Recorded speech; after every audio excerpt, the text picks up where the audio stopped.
I stopped my vacation just to make sure I was here on this one. Oh, wow. Good evening. I'd like to call the meeting to order, the meeting of the Planning and Zoning Board for the City of Delray Beach. It is 5:01 p.m. Diane, you want to call the roll? Gregory Snyder, Here. Judy Malika, Here. Chris Brown, Here. Allison Thomas absent, Aaron Savage, Here.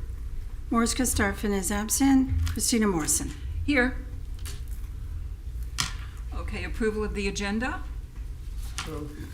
That's, Seconded. Chris and Greg. Chris made a motion and Greg seconded.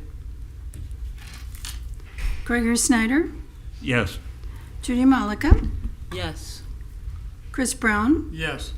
Allison Thomas is absent, Aaron Savage, Yes.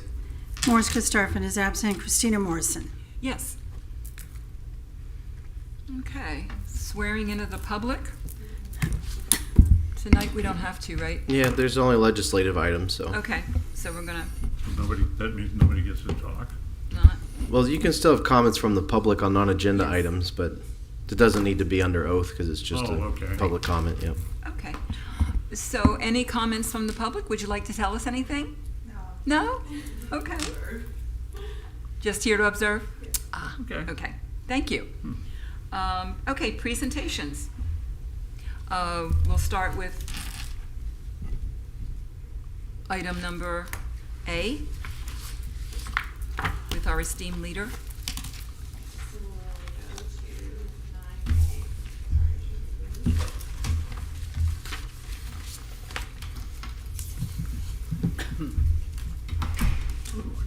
That one.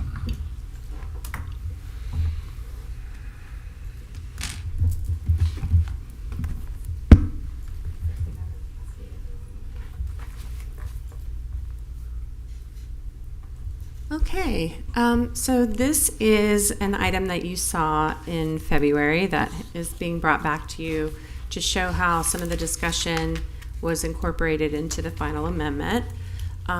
So this is a recommendation for an ordinance, which it will have a change to the land development regulations, to add general commercial zoning as an allowed location for temporary parking lots that are specifically for the off-site storage of automotive dealership vehicular inventory. So we have a pretty significant automotive industry in our city, and in the last few years there has been a tremendous amount of investment in those dealership properties, which has necessitated several off-site locations to store inventory while the buildings have been under construction or the sites are being upgraded.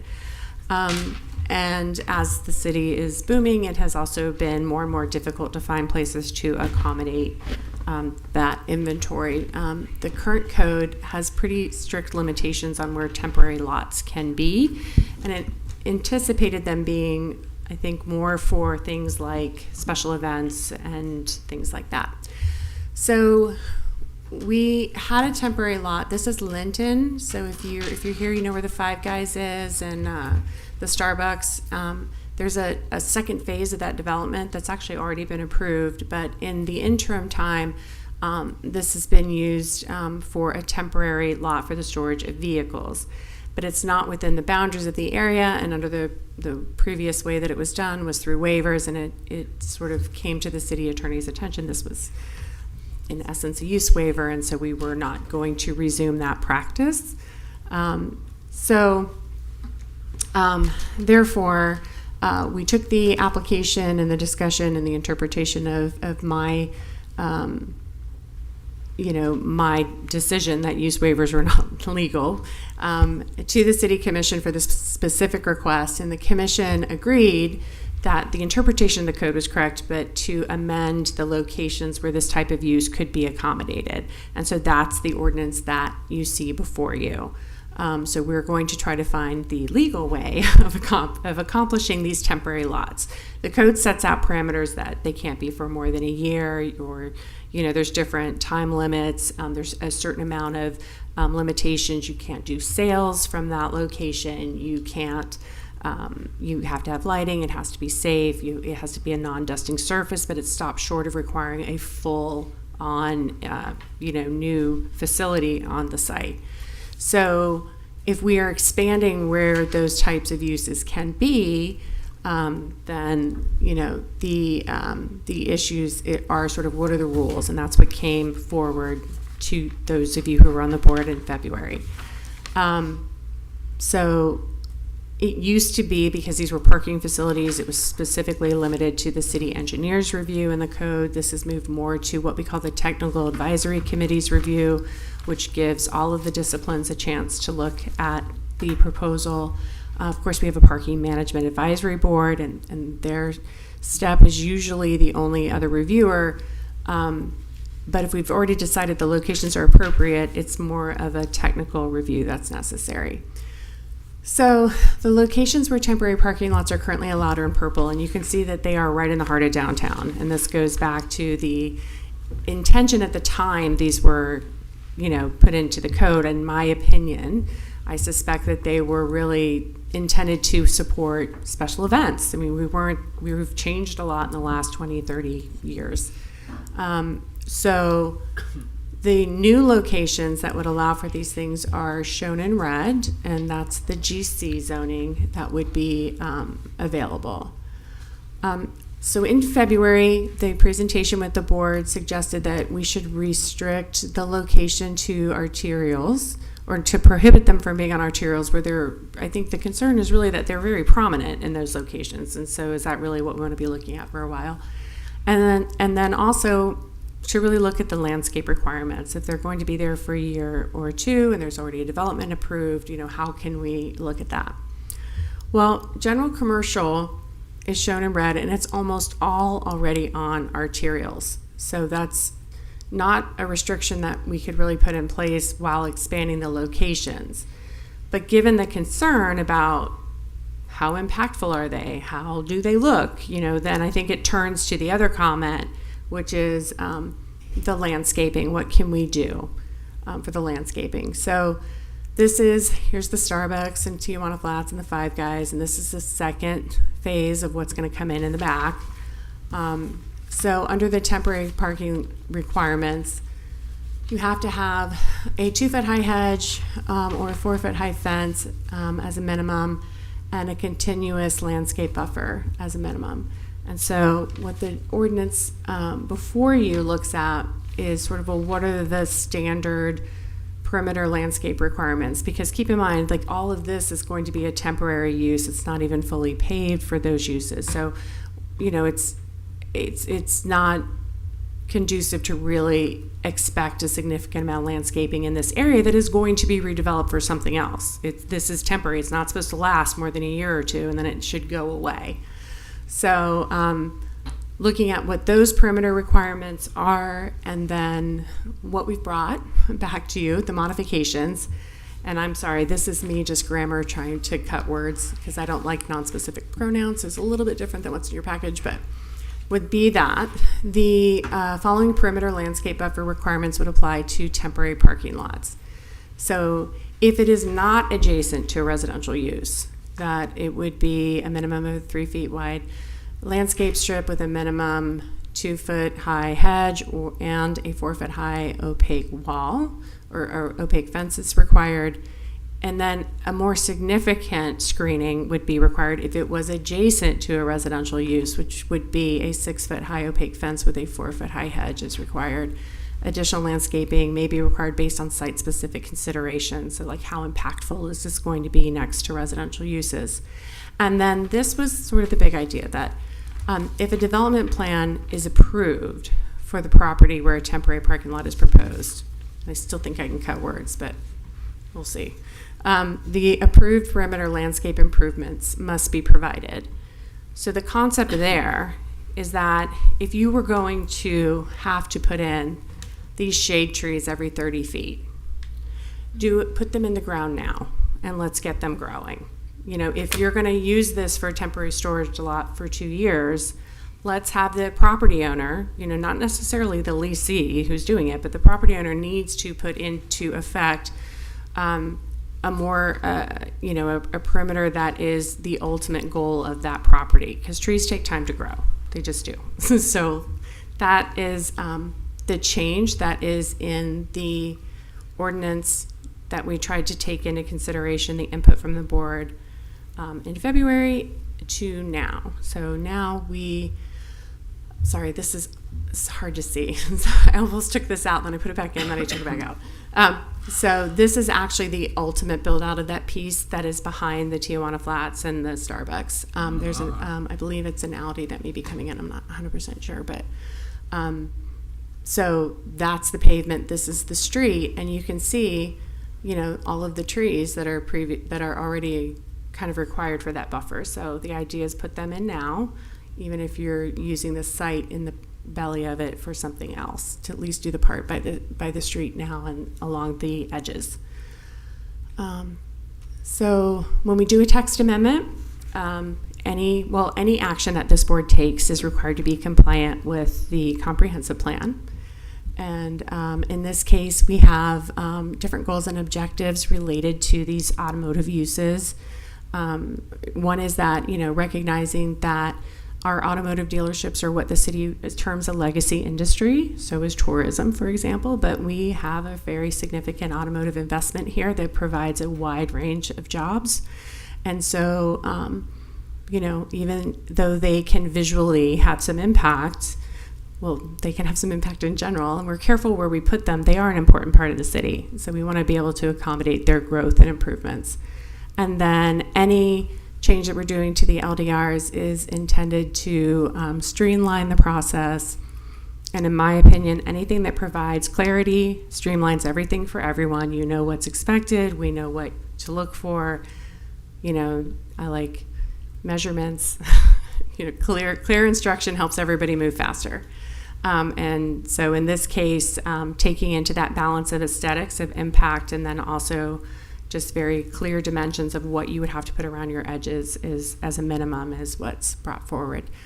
I do want to mention that any temporary lot, even if it's in the right place, requires a resolution and an agreement with the city commission. So they are evaluated in a quasi-judicial format on a case-by-case basis, where you're really making sure they meet the standards. So just because the code opens the door for it, each individual proposal would be evaluated for, compliance as it comes forward. So again, this has been reviewed by Planning and Zoning Board. It was continued for further analysis, and then the Parking Management Board did not appreciate being removed from the process, and they also raised the concern of the removal of any trees associated with the parking lot. The City Commission, as you may have heard, there's an election tomorrow, so vote if you haven't. So the actual schedule will be set at the organizational meeting, and that's when we know the dates for the April meetings. We all kind of know what they're going to be, but it does require that formal adoption of a calendar and before we pull the trigger on advertising for things. So we anticipated in April, probably the second meeting, just to be sure there's enough time for everything if the board decides to move it forward. I'm here if you have any questions. So.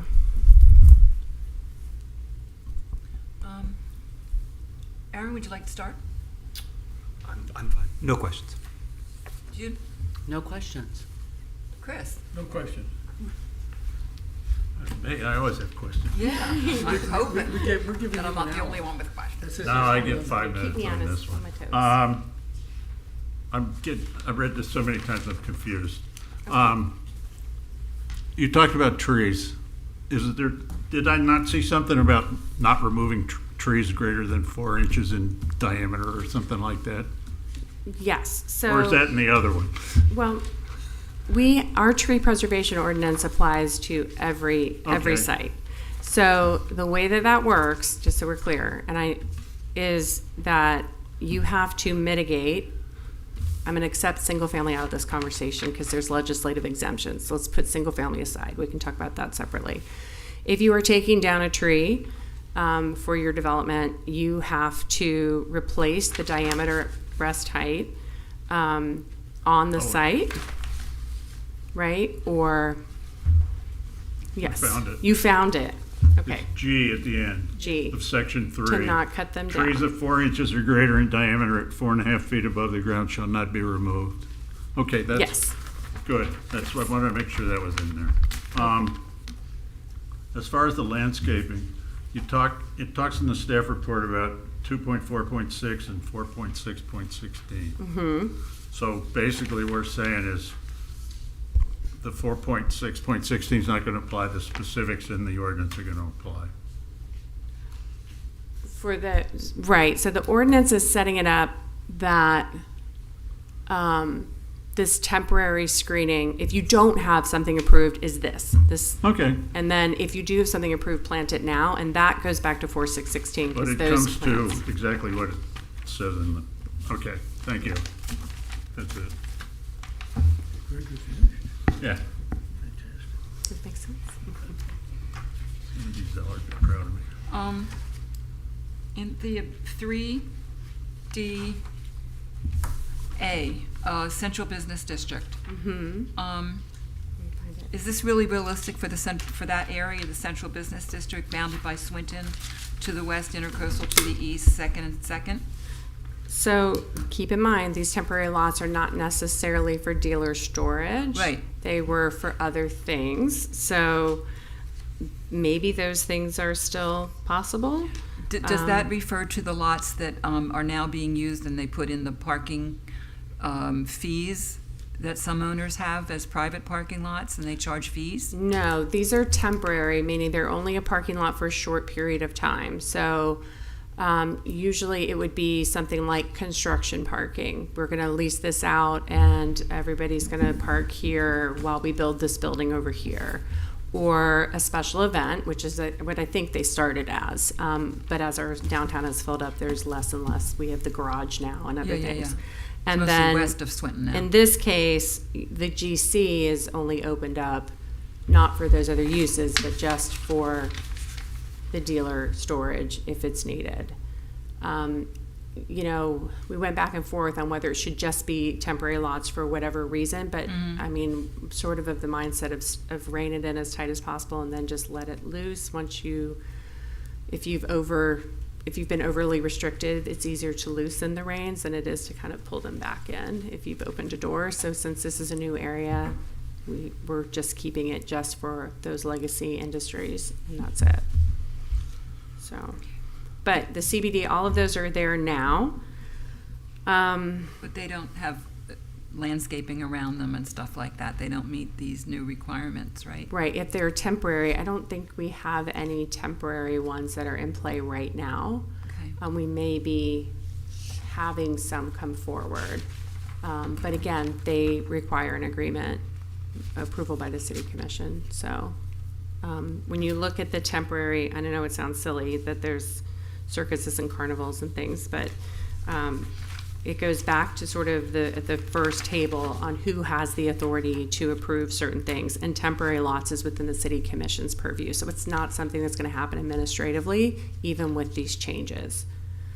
So. And I think the board's concern last month was that the car storage, even though temporary, wouldn't be visible from a main arterial street. And that's why we kind of like this lot that was chosen, because it sits way back and it's not visible from the street. Is that noted anywhere in here, that it wouldn't be visible from a main artery? Or? Well, the problem with opening it to GC is that, I mean, this is a large parcel that had multiple layers to it. Yes. But some of the GC doesn't, it's all located along arterials. If you look at the map, everything is Atlantic, Federal, Linton, and Military are categorized as arterials. So that's why the landscaping, the screening, I think, becomes really important to look at. Because if we're going to open it up to GC, these little parcels on Congress or Linton, it's going to be on, you're going to see them. This is the one that this is proposed for, is back here. Right. So Isn't all a military GC? the parts that are in red are GC. Huh, I thought it was a lot more than that. The whole Four Corners Right, is GC. Four Corners is GC. Yeah. Yeah, that doesn't look And exactly Linton right. is GC. The part that's on, yeah, it's a little bit more. Let me look. The code's back there. Linton isn't as much as you would think. So there are some properties to a depth, but if it's going to get open to GC, they're not all going to have this second phase. Okay. And so that goes back to this. Is this enough? That if there's...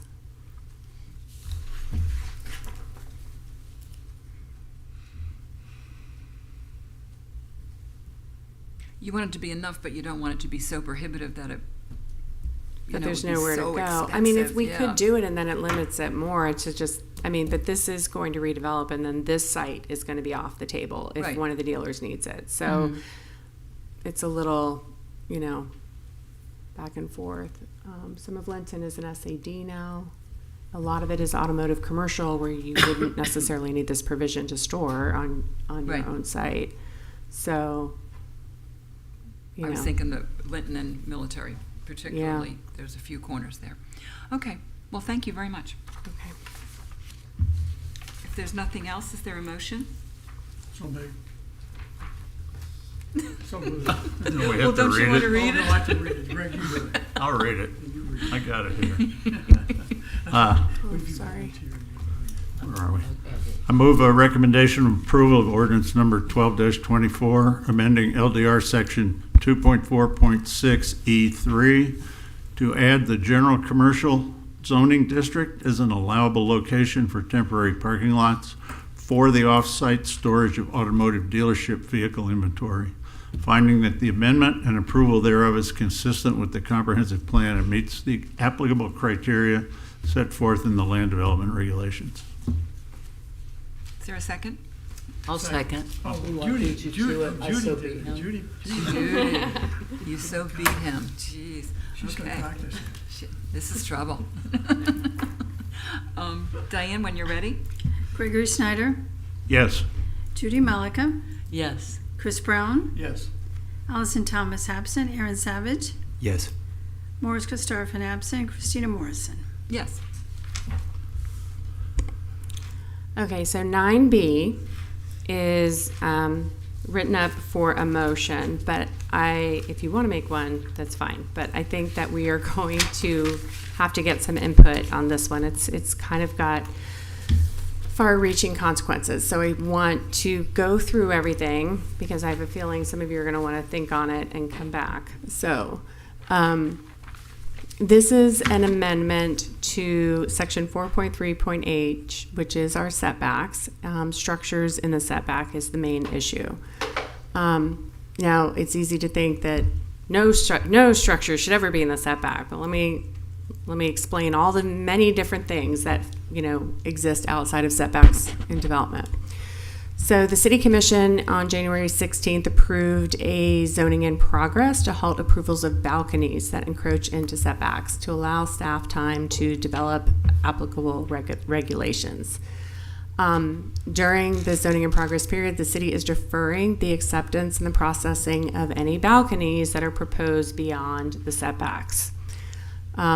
So here's, staff already knew that this section of the code needed work. We have a very long list of things that when it gets slow, we try to jump on to move along.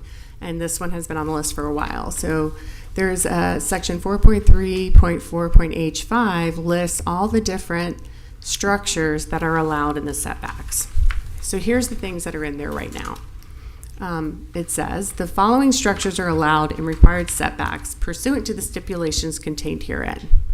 You're allowed to have a barbecue pit, as long as it does not exceed 6 feet by 6 feet. You are allowed to have fences and walls pursuant to section 4.6.5, and that puts the rules up for fences and walls. You can have a fish or lily pond as long as it does not exceed a depth of 24 inches. House eaves, not to exceed a 3-foot overhang. So, you have a pitched roof and you're going to have an overhang that comes down. You can go 3 feet into the setbacks. Lot line walls not to exceed 6 feet, and how those differentiate from fences and walls is always interesting because terminology is weird, and I think it's more meant to talk about retaining walls and things like that. Planter walls, oops, I touched it. Planter walls, you can have planters, outside of your house that lead up your stairs and things like that. Pump houses, rock gardens, swimming pools, and there's a whole section on swimming pools, air conditioning units and transformers. Then there's other things like permanently installed generators not to exceed a height of 4.5 feet. If it's taller than 4.5 feet, then it's considered a structure and it's got to meet the setback rules. What's interesting is sometimes people think their generator is going to be this size, and then once they get to the building size, it gets a lot bigger, and that you'll see like site plan amendments come forward all the time because the generator got really big. If you think if your home, you have, no doubt, because we live in Florida, you have an air conditioner piece that is outside in your side yard somewhere that is your compressor that's running your air conditioner, and then there's usually an air handler that's inside. So steps or platforms that lead to principal buildings, as long as they don't exceed 3 feet in height. So, you know, you can't put a 10-foot tall stair run in your front yard, but there's an expectation that you're going to take a few steps up into a home, especially here in Florida, where we're trying to get everybody up. You can have a trellis, which is not going off of your house, although other trellises have been, you know, freestanding landscape features. So we're trying to distill all of these many different things. Canopies, marquees, underground parking is not subject to setbacks, but the minute it's above ground, it is. So this section does not always provide a dimension of how close to the setback can some of these things be, right? So that can be an issue. And it also treats every setback the same way. And you'll notice balconies are not on this list, right?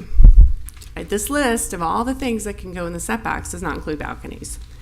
So how are balconies coming forward? I will tell you that there is a long-standing interpretation, it predates me, that if a house eave can come forward 3 feet, if it is a flat roof that comes over 3 feet to provide shade, why can't you just stand on it? Because you're supposed to have a railing anyway. And then making more fun for staff and applicants. Apparently this is how bay windows were handled as well. Just this interpretation of what a roof eave is how we've gotten balconies. And listen, balconies are great. They make buildings beautiful. They make you want to think you could stand up there or have your coffee up there. I mean, these are beautiful elements that help make the village by the sea. So we don't want to discourage balconies, but these are images from the Central Business Architecture Design Guidelines. I will tell you that CBD actually says balconies can come forward 4 feet. It has a specific line, but everywhere else in the city doesn't. And they've been coming over anyway in the RM district and things like that, working off of this interpretation that if a roof eave can hang over 3 feet, so can a flat balcony, you know. So, like I said, the best thing we can do for everyone is make it clear. We all know what's going on. So here's the definition of balcony: a projecting platform on a building, sometimes supported from below, sometimes cantilevered, enclosed with a railing or balustrade. Right? So we all agree that they're supported below by a bracket, it's enclosed, right? There's a railing. Well, what's starting to come in now is, okay, here's that overhang that maybe I could stand on. But now this balcony is projecting forward and it has a solid privacy wall, right? Which is much heavier in mass in what you're viewing, right? Then I'm going to put these screens up, and I'm going to put a column in the balcony. And you know, the mass of the things that are coming forward of the setback have been growing. And so ultimately, I'm uncomfortable making an interpretation that a roof overhang meant this, right? That's not a roof overhang. That's a much more substantial piece of a building. So we need to clarify, and if we're clarifying balconies, we might as well clarify bay windows. And if we're, you know, let's just get the whole section up and clean it up so that everybody knows. Because right now, you know, a side setback and a rear setback, if you'll remember, this board did just vote on, you know, adding some requirements to the beach area of the city in terms of single family development with FAR limitations and other things. And a lot of that is born out of the fact that people are feeling that their neighbors are looking into their backyards, that the privacy, the front yard is a semi-public, semi-private space. The backyard really should be private.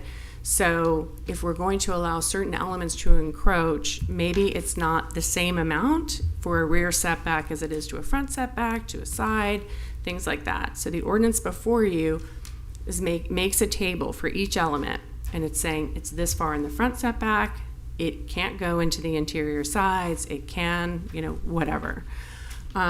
So that's why I think we're going to have to kind of like go through it and really look at it and see if there's something where we've maybe interpreted differently than you think we should be looking at it. So the table does an encroachment, which means, the element is moving into the setback, like a roof eave, or it's a site improvement that should be set back, has a different setback than the building does from the property line. And these are items that are less than 3 feet in height, which are your air conditioning units and other things. And then there's things that maybe can be forward, but are taller or bigger than 3 feet. So right now, balconies which may extend no more than 3 feet into the front and side setbacks, vertical privacy walls higher, this should be street side, higher than 42 inches between the balconies are not allowed in the setback. Doesn't mean you can't have it, just means don't move forward to the building setback because you've really built a building wall. If you've taken your balcony and you've put a privacy wall, it's gotten too massive. So you can have that, just back it up, don't build in the setback. So that's what this is looking at. So for example, when we talk about encroachment, if it's an attached arbor or trellis on your house, you can come forward 3 feet on all sides, right? Here's the other philosophy with this. The first thing developers will chip away is these extra elements if it's going to cost them square footage. So you want to encourage a balcony or the elements, like trellises, bay windows, decorative architectural features, because if it's going to cross that line where it costs them square footage, it's the first thing they'll get rid of. So we don't mind giving a little bit to have these design elements that, make a building great. But we want to control how far to each side it goes. So things like trim, cornices, stucco banding, this is called out in the central business district as being allowed to come forward, but that allowance isn't specified in other parts of the city. So it just makes it a little more simple. So the balconies are now added, right, because we've got them already defined in the code, so let's not rely on a roof eave interpretation. And our proposal would be, staff's recommendation is to have them come forward 3 feet in the front setback.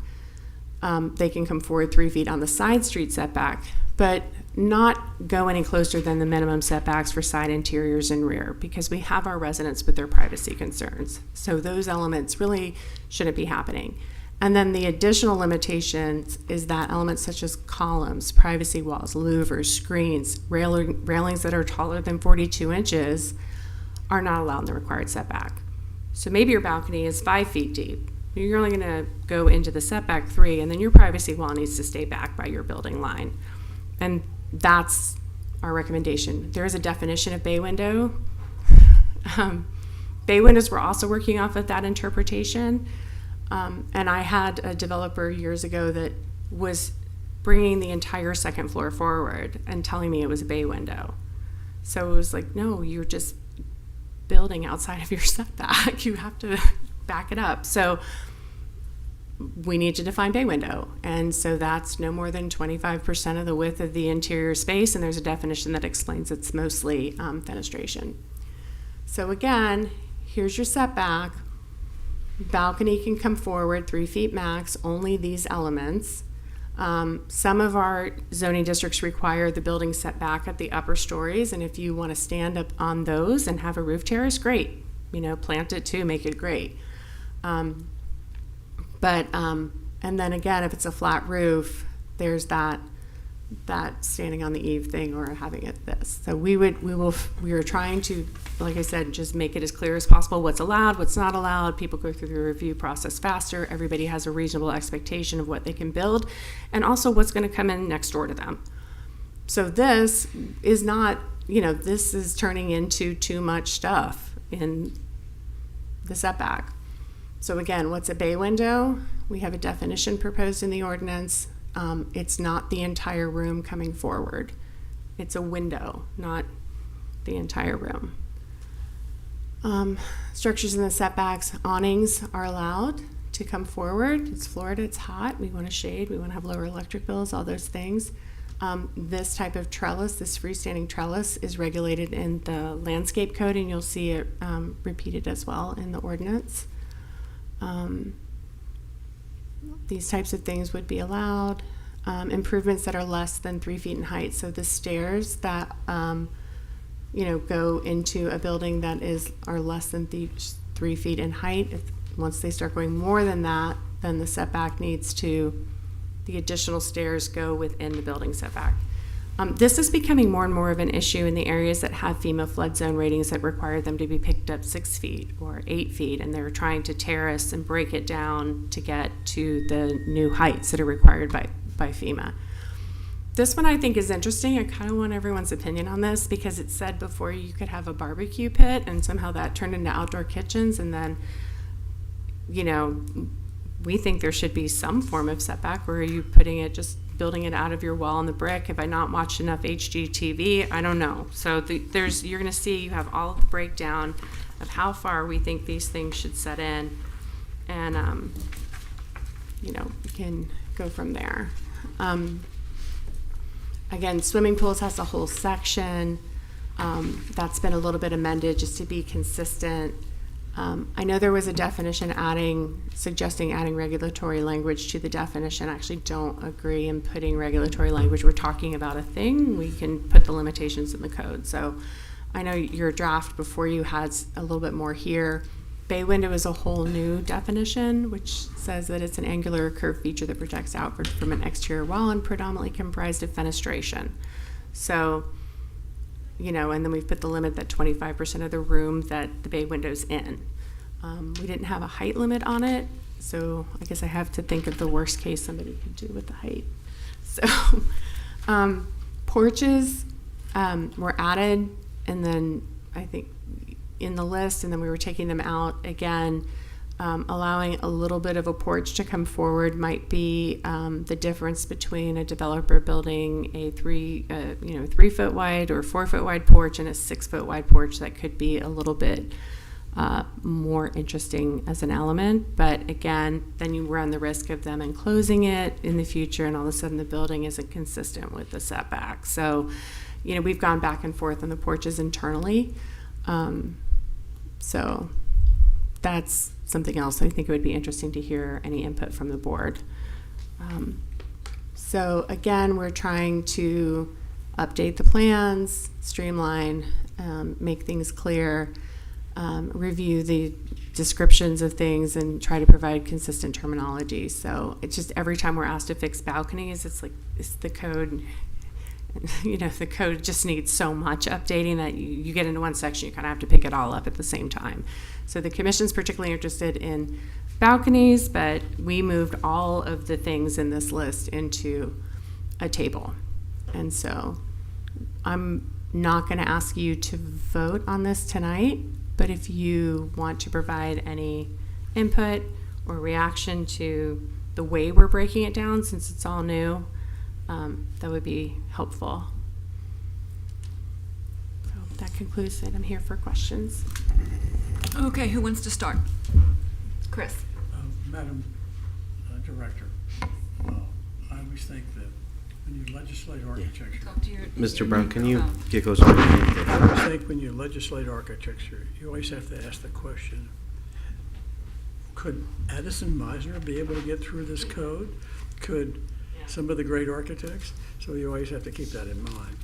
One thing that I've been working on lately, so I'm going to bring up the subject, is garage facades.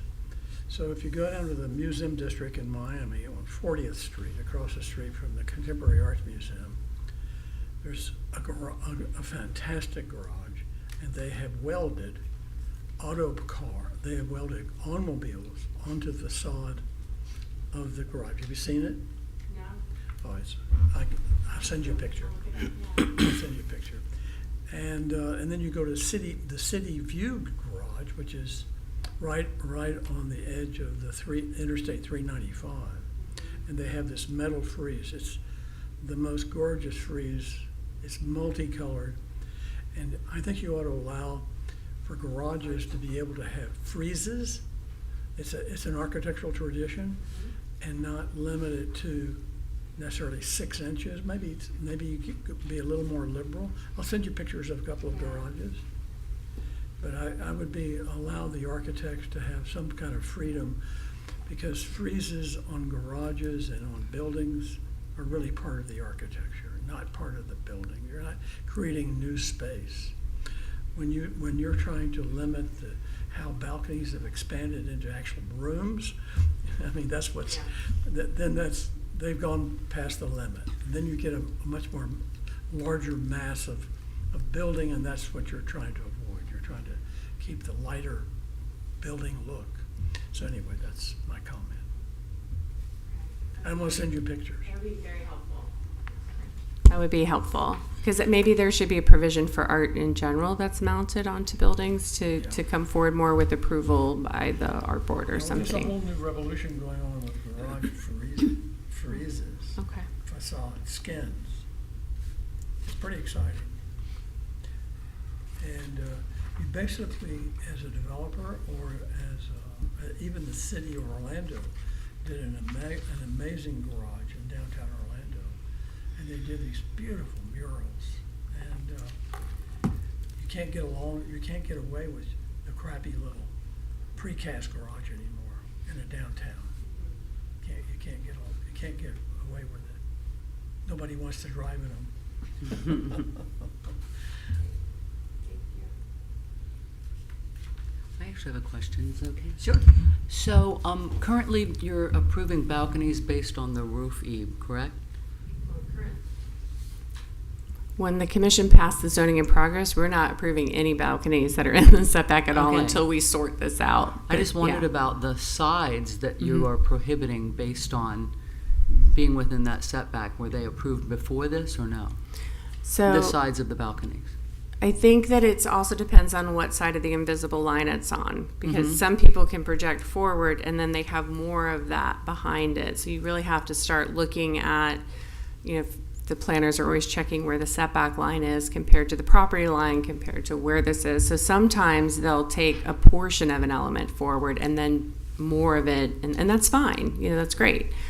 But yeah, they've definitely had what I like to call scope creep, where they've just gotten bigger and bigger and bigger, and it just has to get defined and reined in. And if we think that all porches and all this with columns coming down should be then fine, we'll make that clear too, because right now we're just I'm uncomfortable taking things to boards that are based on an interpretation and then another interpretation of the same interpretation, and they look too massive to me. I mean, nobody has ever come to me on the street and asked me why the buildings can't be bigger. It's more about how large everything has become. So we want to make sure those interesting details are sort of encouraged, right? Which is what giving a relief. We're going to let you come forward of the setback for either something that's functional that's required for the use, like an air conditioning, right, compressor, or something that you would provide without having to give up some other part of your development. So that's, I think, where that balance has become, where it's turned into screens, and the more modern language that's very popular now, I think, is also part of that. If we were having Addison Meisner, we wouldn't be maybe having the worries about these, big clunky columns and giant screens. So, Aaron? Yeah, on houses, on occasion, the sides, they'll have the glass brick. Is that like a mandatory? glass block. Yeah. Yeah. Yeah. Is that like a mandatory how does that work as far as why do they choose it on some windows and others they don't? So what we see, because it's not required, Right. is if they're downtown, sometimes they're coming in because it's a zero setback, and eventually a neighbor is going to come and build right next to them, and the window's not really going to be there anymore. But usually when we see it for homes, it's bathrooms and areas where they want more privacy, but that's how they achieve it. Okay. So And it's not required, obviously. no, it's not required. So on the balconies, the concern is obviously that your neighbor is going up and over, and the neighbors are underneath are seeing it. Right. They're basically right.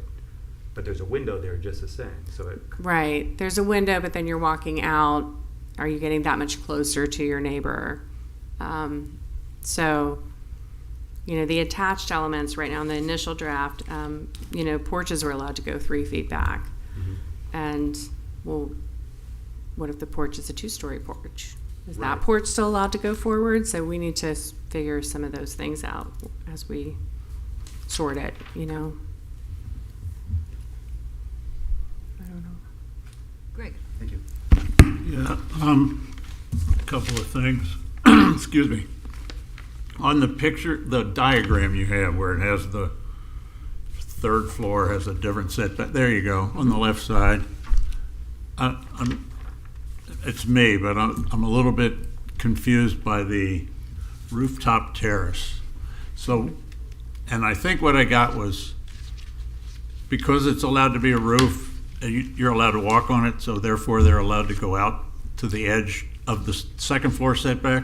So it depends on the zoning district. Okay, So residential zoning districts are not allowed to have roof terraces that are taller than 26 feet, which means once you've gotten to the top of the 2nd story, that's the only occupiable space you have. right, But this code section applies to everybody. You could be building in GC, you could be building in MROC, where you are in a mixed-use district and you could occupy the roof. right. So, and again, the roof, whether it's occupied or not, if this wall has windows on it, you're gonna wanna have a shadow line to try to shade the windows. So whether this is occupiable or not, the roof eave might, the architects bring them forward sometimes to cast those shadow But the lines. length of that is the difference between the 2nd floor setback and the 3rd floor setback. Yeah, so right here. Okay, So, and then there's a parapet that's always required around the top so that the Well, water yeah. goes and the gravel doesn't come off, and then it gets Obviously. taller, but yeah, so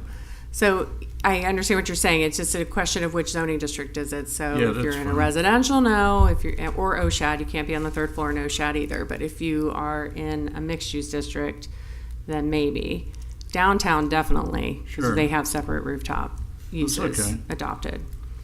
I just, when I looked at it, I couldn't understand Yeah. why they could have that much out there, but it's because the building's already there. Right, and then this one too, if the building is setting back, then you've been allowed to walk out onto it. But the terrace Yeah, has, the yeah. terrace has rules about landscaping and, other things like that. Okay. There's a paragraph in your report that says something about the current development trends to occupy the entire buildable area. So my initial reaction to that is, so we're just allowing them to make everything bigger. What it seems. But what I get from your conversation here is, if we restrict it, they're still going to make everything bigger. They're just not going to put the balconies on. Well, I think that that we're trying to reel it back into what the intent of the code was that Yeah, a little, you good. can give a little for the detailing, but not move whole rooms and things forward. Yeah, I think that's great. I think that's But yeah, important. my planning philosophy, and I don't know if Mr. Brown wants to weigh in on this because he's got experience with the development part Yep. of these things, is that those are not the elements you want to be value engineered out because Right. they're trying to hit a certain square footage. So my philosophy has always been the open air details and things like that should be able to come a little bit forward. Okay. And then a couple of specifics on the chart. Yes. Where was I? Well, looking at bay windows, 25% of the width of the room. So if I have a 20-foot room, I can have 5-foot bay windows sticking out. Yes. Okay. In width, right? Yeah, I understand need what a you're calculator. saying. I'm not good with math on the fly. So, which, ironically, my It's parents are 5 both feet. math teachers, so I should be able to do this in my head, and I always have to check it. So if do you think that's too restrictive, or it's the right size, or? I don't know. 5 feet seems like a big window to me, but I guess if the room's at, I don't have a picture in my head of what that Okay. looks like. 25% of 25 is 8. Yeah, okay, I was thinking of 20 foot, let's say a 25-foot room, you could have a 8-foot. Bay That window. seems like a lot. That's a good sized bay window. Yeah, that seems like a very big. You're more big likely window. to get in the new developments for RM more like a 12-foot wide room, because they, you know. Well, that's line 'em fine, up, yeah. But I I'm see what thinking you're about saying. my bay window, and I mean, it doesn't stick out that far, but the room's gotta be 20 feet wide. So the bay window, it's about the width. It can only go out 3 feet, regardless of how wide it is. So the 25% is Okay, the width okay, of the it. 25% is the Right. width. So- Okay, I didn't understand that, okay. So it's a 5 foot wide, and then it can, you know how it projects I out think- 3 feet max. I don't read that in the wording. Okay, we'll double check it.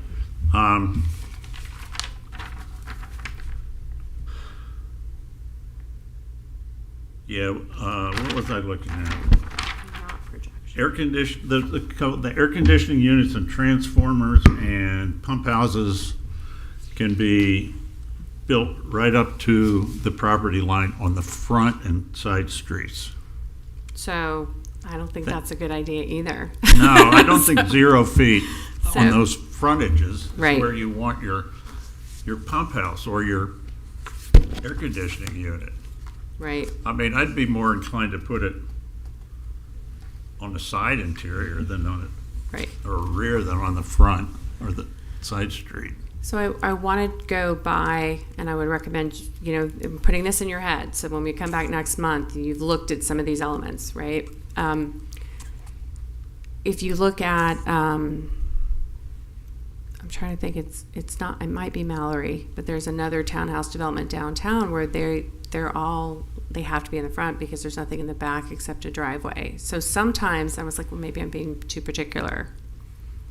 You know, but I agree with you. I hear what you're saying. Maybe Now the different zones, yeah, like residential, should not have that, whereas, but I then mean, they, what is it? It's RM, I'm saying it's Right. R1 probably. but then they've always been allowed to be in the setback. It's just sort of like you're saying, which one, and should they be? I mean, they could, I think it could be in the setback personally, Just but not- I don't think it needs to be at 0 feet from the front property line by the street. So none of them will be at 0 feet. I've already started to work on that one. The manufacturer will say how much airflow is a minimum required, and then you've got to be able to have maintenance with it as well. So I don't think 0 is the right number on any side because you need to set it in. And then pump houses and like outdoor kitchens, things like that. Does anybody have? Well, the outdoor it's terrible. kitchens, You can't have it. what's It's that? noisy. It creates noise. These things all create noise, and if you put them right against the property line, then your neighbors are getting the noise. That's not fair. Yeah, Thinking as a neighbor. Right. well, you have to look at side interior and rear, I think. Yeah. Side Because if you interior put rear, 'em- but 0 is also not the right I number mean, there they're either. I think you have a good point. I think they're two different issues, though. I think the side street and the front, Mm-hmm. the issues are what's presented to the community. Right. The side interior and the rear is what's affecting your neighbors. And you. And do in you. your house. Yeah. Yeah, I'm not sure that 0 feet on barbecue pits and outdoor kitchens is.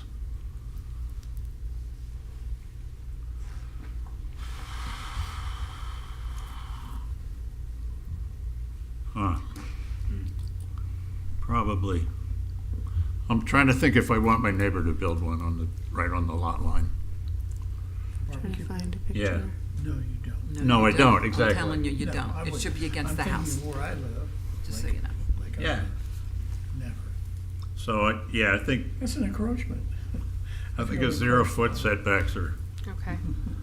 Well, I'm probably, trying to think of- planter walls, Well, that's true. patios, anywhere else a to do fence. Yeah, well, I That's have- one thing. Right? Right, quiet and beautiful. Yeah, but barbecue pits, air conditioning units, well, yeah. I mean, you don't want your neighbor's air conditioning unit to be right on top of your house, right on top of your property. But keep in mind, like some of these Townhomes. setbacks are only are 5 feet or something, and so then you put a 3 foot unit in, Yeah, and okay. it's there. Well, But- again, Yeah. I think different zones have different requirements. Mm-hmm. As far as that goes, I think R1 zoning needs Different. something different from commercial and RM zoning.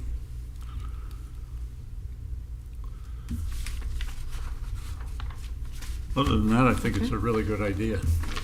The organization we're all okay with, right? That we specify out the. Oh, yeah, Okay. I am, This is a good start. Okay. yeah. Madam? So, so this is an ordinance that will be enforced citywide regardless of the zoning? Right. I mean, this is what is enforced citywide, regardless of the zoning. The only way that it's a little bit different is if the way that the zoning works is if the zoning district itself is more specific, then that's what would rule over the general rule, right? Okay. So the fact that Central Business District has a frontage type that requires a balcony, that's a certain depth, that's a more specific zone requirement, so it would follow that. But most of the districts rely on these general, I mean, the downtown's a little different, it's a form-based code, it's, you know, it's got its own DNA, but I'm looking at you, William, too, if I misspeak, jump in. So, you know, all of these things, the way we handle swimming pools and, you know, rock gardens, who knew?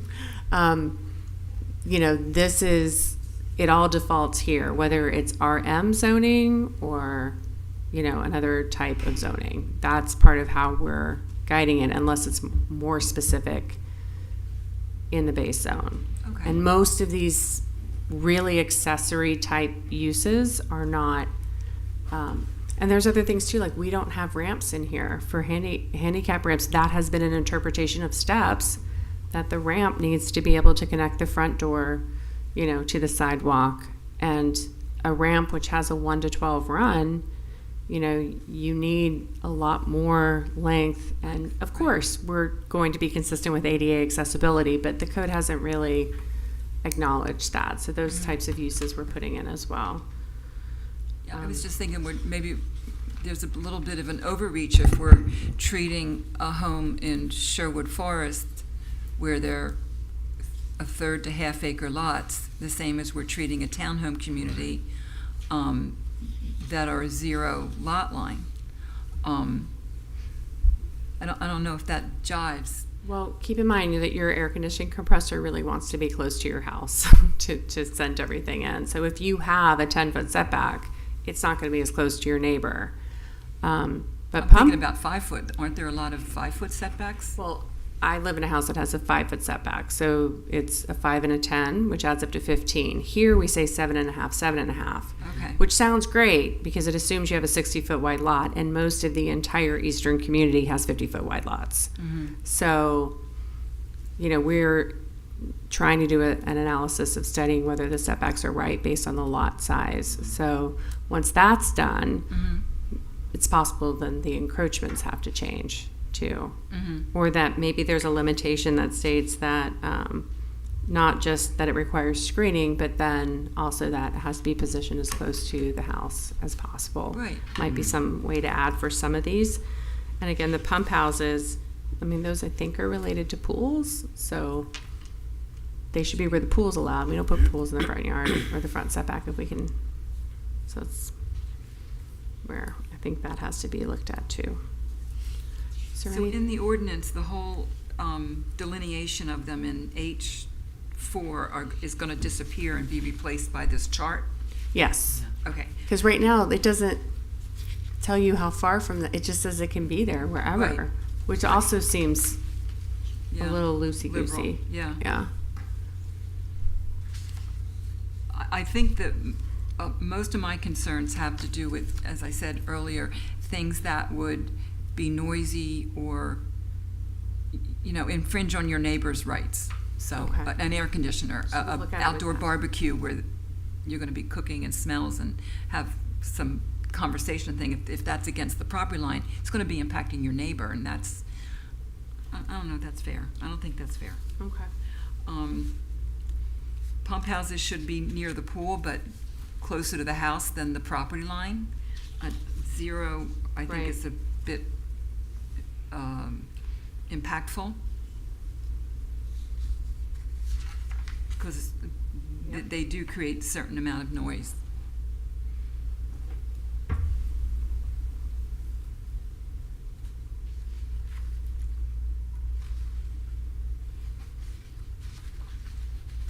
Does that give you enough guidance? Yeah, I mean, because it still goes back to, it doesn't mean you can't have it, it just means don't put it in the setback. Right. So, yeah. Is anything else anyone can think of? Maybe not use sides and rear, maybe neighbors. Because if you don't have anybody behind you, Mm-hmm. does it really apply to you, or to the left of you if you're on a corner? Right. Should it apply to you? Or if you back up to a lake or something where there's Yeah, not a neighbor. backing up to a lake, I mean, Yeah. maybe it's a completely different animal. It is. Right. Sure. Maybe, They talk about open space behind your house in this. It does. Yeah, if you have, like I do, you have a golf course behind you, then it's different rules than if you have a neighbor behind you. And I think that's appropriate. 100%. Yeah, no, I And- agree with that. And as far as the Yeah. lots on the side, yeah, they have the front, the side if you're on a street, and the side if you're next to a neighbor. Right. The three are different things. Yeah, okay. I'm just thinking of some of the Yeah. developments that are coming forward. Zero lot line only type of thing. And the houses are getting bigger and the lots are getting smaller, so, Yep. you know what I mean? Yeah. So we have to start thinking about where we're going to allow noisy things and Yeah, impactful absolutely. things. Absolutely. Thank you. Alright. Thank you for listening. Can I Right. ask one more question, Madam Please, Director? please. Absolutely. Cynthia, Mm-hmm. does this apply to commercial does this also apply to commercial buildings? The section that we have now does. Most of what is listed is not commercial, but like canopies, marquees, covered walkways, that would apply to commercial districts. So arcades would be, you don't have a section in here. I built a building in Sarasota under the DPZ code, Mm-hmm. and I built an arcade, Mm-hmm. and I made the arcade a public easement. And then I put some really innovative units on top of the arcade. Mm-hmm. And then I created a setback, because they Mhm. require, DPZ likes a setback on a tower. And it was, I don't know if the code lasted, but The Central Business District allows that exact configuration, yeah. where you can have an arcade come forward, you And can several have something people- on the several second floor. developers built arcades. Mm-hmm. It really made a difference downtown Yeah, in Sarasota. yeah. The CBD allows that, but like I said, that section is very Are specific you with going the to elements. Put that in here, arcades? What?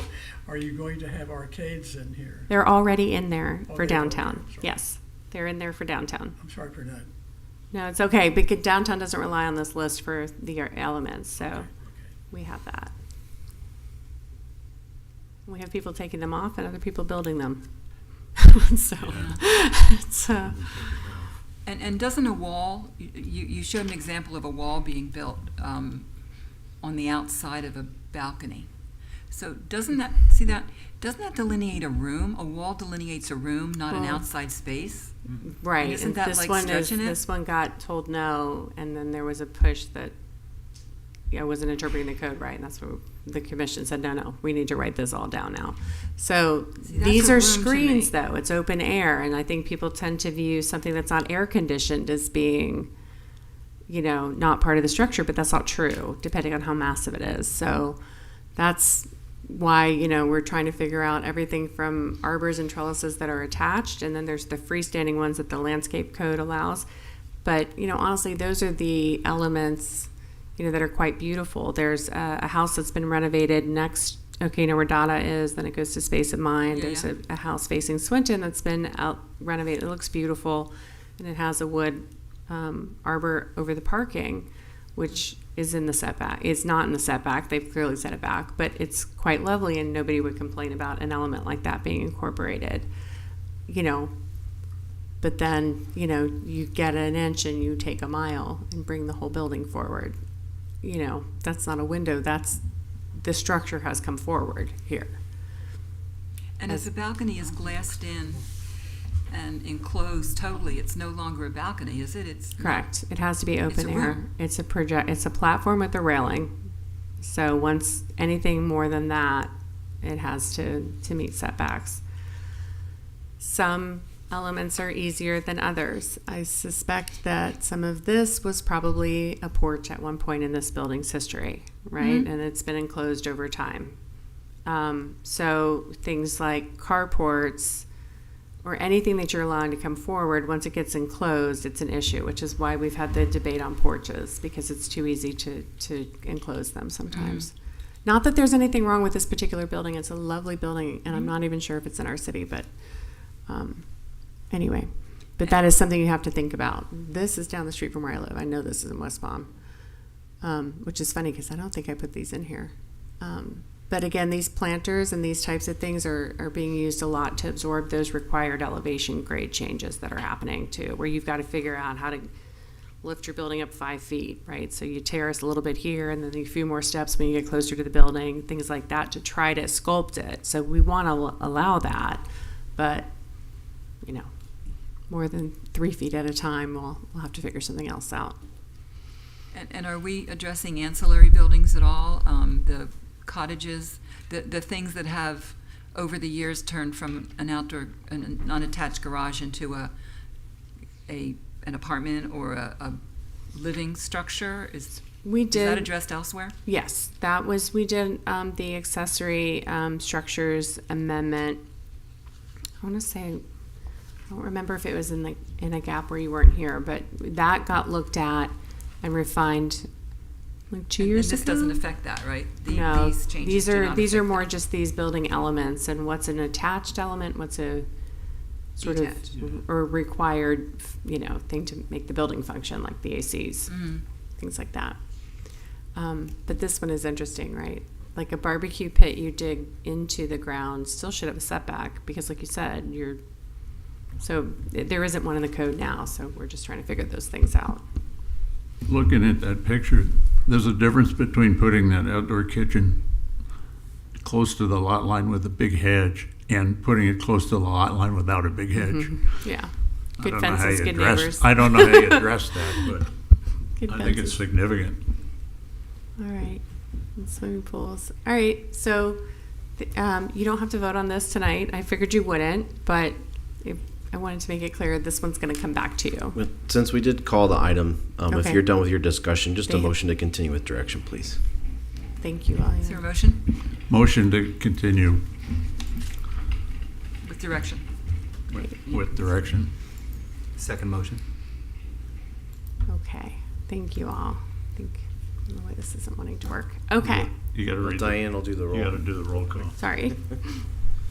Gregory Snyder, Yes. Judy Malika, Yes. Chris Brown, Yes. Allison Thomas absent, Aaron Savage, Yes.